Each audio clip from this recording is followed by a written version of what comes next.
شاید اینطور به نظر برسه که فولکس واگن با زیرمجموعه‌های متعدد آمار تولید و فروش بیشتری در مقایسه با تویوتا داشته باشه.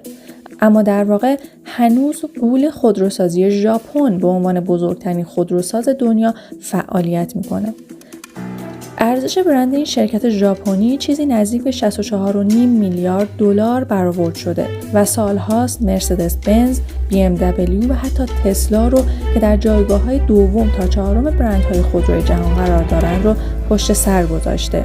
اما اگر فکر می‌کنید تاریخ تویوتا سراسر افتخارآمیزه، تا پایان ویدیو همراه باشید تا از رسوایی بزرگ این برند که باعث سقوط ارزش سهامش هم شده بیشتر بدونید. موفقیت برند تویوتا مدیون 3 نفر از خانواده تویوتا بوده. سیکچی پدر انقلاب صنعتی ژاپن، کیچیر پسر سیکچی و ملقب به ادیسون ژاپن که ایده تأسیس شرکت تویوتا هم متعلق به اون هست، و ایجی تویوتا پسر عموی کیچیرو و مدیرعامل تویوتا در دهه 1960. از تلاش‌های پدر و پسر که منجر به بنیانگذاری برند تویوتا شده بگذریم، میرسیم به ایده‌های بلند پروازانه ایجی در دهه 1950. ایجی درست در زمانی که امیدی به موفقیت جهانی خودروسازی تویوتا نبود، چندین بار به آمریکا سفر میکنه و از کارخونه فورد بازدید میکنه. در اون زمان تویوتا 2500 خودرو در مدت 13 سال تولید کرده بوده، در حالی که مجموعه کارخانه‌های فورد روزانه 8000 دستگاه و سالیانه 2.5 میلیون دستگاه خودرو تولید می‌کردند. ایجی با الگوبرداری از خط تولید فورد و ابتکار مدیریت هنری فورد در ابداع نوع جدید کارخانه‌های صنعتی آمریکا تویوتا را متحول کرد. افزایش بهره‌وری کارگران و تغییر در طراحی محصولات با هدف کاهش هزینه‌ها اولین دستاورد بزرگ ایجی تویوتا در اواخر دهه 1950 بود.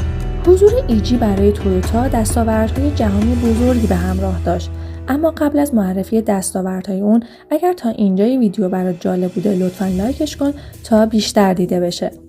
تنها 2 سال بعد از اینکه ایجی تویوتا به سمت مدیر عاملی تویوتا رسید، کورولا راهی بازار آمریکا شد. تصمیم بزرگ و تاریخ‌ساز دیگه ایجی تویوتا در کنار تحول ساختاری خط تولید، ایده تأسیس برند لکسوس بود. با رسیدن به رکورد تولید 8.8 میلیون دستگاه در سال، تویوتا تونست برای اولین بار در تاریخ عنوان پرفروش‌ترین خودروساز دنیا رو از آن خودش بکنه. این موفقیت در سال 2006 ثبت و در سالهای بعد بین تویوتا و فولکس واگن تقسیم شد. سال 2003 هم تویوتا با تولید 6.78 میلیون خودرو فورد آمریکا را پشت سر گذاشت و تا به حال پرفروش‌ترین برند جهان در صنعت وسایل نقلیه باقی مونده. بیش از 80% مدل‌های تویوتا که در 20 سال اخیر تولید شدن هنوز در جاده‌های دنیا استفاده میشن. محبوبیت این برند در آسیا و آفریقا و اقیانوسیه بیش از هر برند خودروساز دیگه در جهان هست. اما تویوتای همیشه محبوب هم در تاریخ پر افتخارش رسوایی بزرگی داره. در سال 2009 شایعاتی مبنی بر شتابگیری ناگهانی در محصولات تویوتا شنیده شد.